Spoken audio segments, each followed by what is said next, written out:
स्वागत है आप सभी का आपके अपने YouTube चैनल ड्रीम सिटी पे। चलिए दोस्तों स्टार्ट करते हैं आज की क्लास बिना किसी देरी के। टॉप 25 क्वेश्चन करने वाले हैं जो कि अति महत्वपूर्ण प्रश्न है, किसी न किसी एग्जाम में पूछे गए प्रश्न है।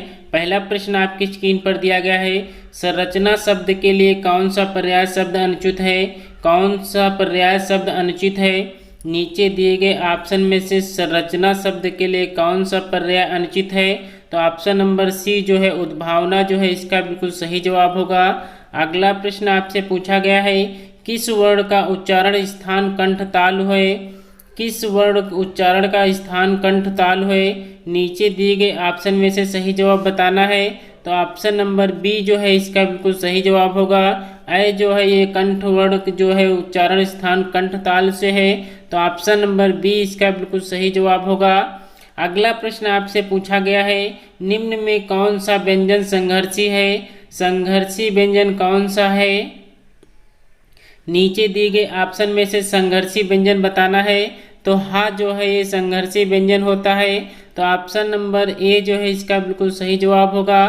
अगला प्रश्न आपसे पूछा गया है, 8 अध्याय है जिसमें यह किस समास का उदाहरण है? यह किस समास का उदाहरण है आपसे पूछा गया है। 8 अध्याय में किस समास का उदाहरण है?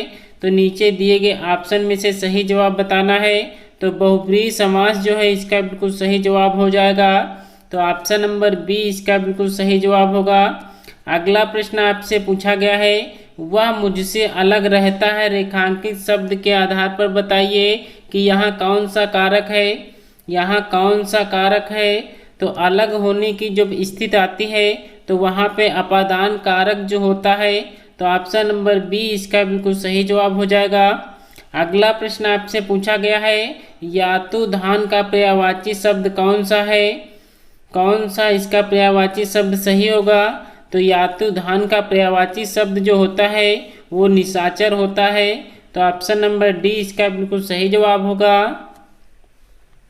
अगला प्रश्न आपसे पूछा गया है, प्रत्येक शब्द की वर्तनी के सभी वर्णों को उसी क्रम में अलग अलग दिखाना क्या कहलाता है? अलग अलग दिखाना क्या कहलाता है? नीचे दिए गए ऑप्शन में से सभी जवाब करेंगे तो वर्ण विच्छेद कहते हैं, तो ऑप्शन नंबर बी जो है इसका बिल्कुल सही जवाब हो जाएगा। अगला प्रश्न आपसे पूछा गया है, राम तैरता है यह वाक्य जो है क्रिया के लिए उदाहरण है? किस क्रिया के लिए उदाहरण है? नीचे दिए गए ऑप्शन में से सही जवाब बताना है। तो ऑप्शन नंबर ए जो है इसमें जो है आक्रामक क्रिया का प्रयोग किया गया है, तो ऑप्शन नंबर ए जो है इसका बिल्कुल सही जवाब हो जाएगा।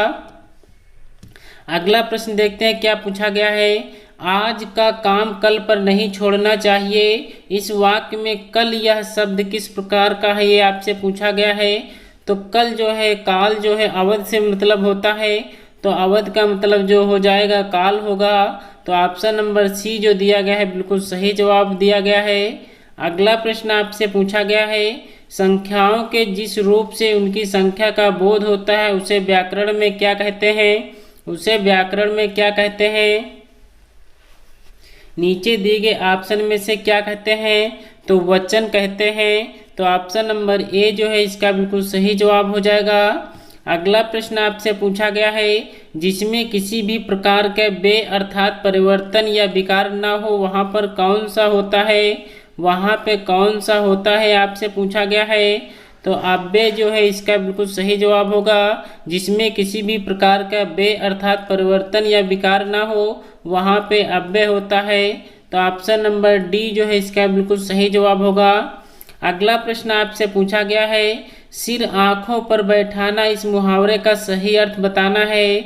सिर आँखों पर बैठाना इस मुहावरे का सही अर्थ बताना है, तो कौन सा इसका सही मुहावरा हो जाएगा? तो ऑप्शन नंबर सी जो है बहुत सम्मान देना इसका बिल्कुल सही जवाब होगा, तो ऑप्शन नंबर सी इसका बिल्कुल सही जवाब हो जाएगा। अगला प्रश्न आपसे पूछा गया है, दो वर्णों के मेल से उनके रूपों में होने वाले परिवर्तन या विकार को क्या कहते हैं? परिवर्तन या विकार को क्या कहते हैं? तो ऑप्शन नंबर बी जो दिया गया है संधि जो है इसका बिल्कुल सही जवाब होगा, तो ऑप्शन नंबर बी इसका बिल्कुल सही जवाब हो जाएगा। अगला प्रश्न आपसे पूछा गया है, घी शब्द का प्रयोग किस लिंग में होता है आपसे पूछा गया है। घी शब्द का प्रयोग किस लिंग में होता है आपसे पूछा गया है। कौन सा इसका सही जवाब होगा। तो ऑप्शन नंबर सी जो दिया गया है पुल्लिंग जो है इसका बिल्कुल सही जवाब हो जाएगा। तो ऑप्शन नंबर सी इसका बिल्कुल सही जवाब होगा। अगला प्रश्न आपसे पूछा गया है बालक से दूध पिया गया यह वाक्य के लिए उदाहरण है। यह वाक्य के लिए उदाहरण है। नीचे दिए गए ऑप्शन में से किस वाक्य का उदाहरण है आपसे पूछा गया है। तो ऑप्शन नंबर सी जो है कर्मवाच्य इसका बिल्कुल सही जवाब होगा। अगला प्रश्न आपसे पूछा गया है निम्नलिखित में कौन सा शब्द दुष्ट का पर्यायवाची शब्द नहीं है। दुष्ट का पर्यायवाची शब्द कौन सा नहीं है। नीचे दिए गए ऑप्शन में से दुष्ट का पर्यायवाची शब्द कौन सा नहीं है। तो खलक जो है दुष्ट का पर्यायवाची शब्द नहीं होता है। तो ऑप्शन नंबर बी जो है इसका बिल्कुल सही जवाब होगा। अगला प्रश्न आपसे पूछा गया है अध्यक्ष में कौन सा उपसर्ग लगा हुआ है। अध्यक्ष में कौन सा उपसर्ग लगा हुआ है। तो ऑप्शन नंबर ए जो है अधि जो है अध्यक्ष में उपसर्ग लगा हुआ है। तो ऑप्शन नंबर ए जो है इसका बिल्कुल सही जवाब होगा। अगला प्रश्न आपसे पूछा गया है निम्नलिखित में से कौन सा शब्द दोनों वचनों में समान रहता है। कौन सा शब्द दोनों वचनों में समान रहता है। तो सरसों इसका बिल्कुल सही जवाब होगा। ऑप्शन नंबर बी इसका बिल्कुल सही जवाब होगा।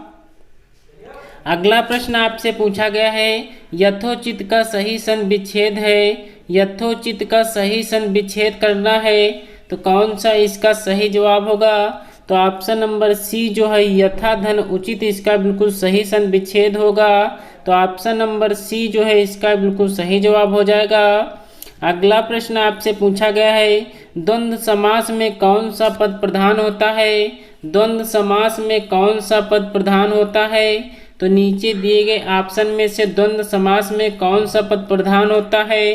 तो द्वंद्व समास में जो है दोनों पद प्रधान होते हैं। तो ऑप्शन नंबर सी जो दिया गया है बिल्कुल सही जवाब होगा। अगला प्रश्न आपसे पूछा गया है दीपा पौधों को पानी दे रही थी यह वाक्य जो है किस काल का उदाहरण है। दीपा पौधों को पानी दे रही थी यह किस वाक्य का काल का उदाहरण है। नीचे दिए गए ऑप्शन में से सही जवाब बताना है। तो यहाँ पे जो है वाक्य जो है पूर्ण नहीं हुआ है। तो यहाँ पे जो है अपूर्ण भूतकाल इसका बिल्कुल सही जवाब होगा। तो ऑप्शन नंबर ए इसका बिल्कुल सही जवाब होगा। अगला प्रश्न आपसे पूछा गया है इनमें से कौन सा शब्द मद का समानार्थी शब्द नहीं है। समानार्थी शब्द नहीं है। तो मद का समानार्थी शब्द शिथिल जो है ये नहीं है। तो ऑप्शन नंबर ए जो दिया गया है बिल्कुल सही जवाब दिया गया है। अगला प्रश्न आपसे पूछा गया है वर्णमाला में स्पर्श व्यंजनों की संख्या कितनी है। स्पर्श व्यंजनों की संख्या कितनी है। तो ऑप्शन नंबर ए जो है 25 जो है स्पर्श व्यंजनों की संख्या होती है। तो ऑप्शन नंबर ए जो है इसका बिल्कुल सही जवाब होगा। अगला प्रश्न आपसे पूछा गया है मैंने राधा के लिए कपड़े खरीदे इस वाक्य में कारक का प्रकार बताइए। कौन सा इसमें कारक प्रकार प्रयोग किया गया है। तो राधा के लिए कपड़े खरीदे इसमें संप्रदान कारक प्रयोग किया गया है। तो ऑप्शन नंबर सी जो है इसका बिल्कुल सही जवाब होगा। अगला प्रश्न आपसे पूछा गया है हिंदी शब्दकोश में का के बाद कौन सा व्यंजन दिखाई देता है। का के बाद कौन सा व्यंजन दिखाई देता है। तो ऑप्शन नंबर डी जो है इसका बिल्कुल सही जवाब होगा। तो दोस्तों आज की क्लास कैसी लगी कमेंट्स बॉक्स में ज़रूर बताना। चैनल पर नए हैं तो चैनल को सब्सक्राइब कर बेल आइकन को प्रेस करना ना भूलें ताकि आने वाली हर वीडियो आपके पास सबसे पहले पहुंचे। चलिए दोस्तों आज की क्लास को यहीं पे वाइंड अप करते हैं। मिलते हैं अगले वीडियो में बेहतरीन प्रश्नों के साथ। तब तक के लिए जय हिंद जय भारत।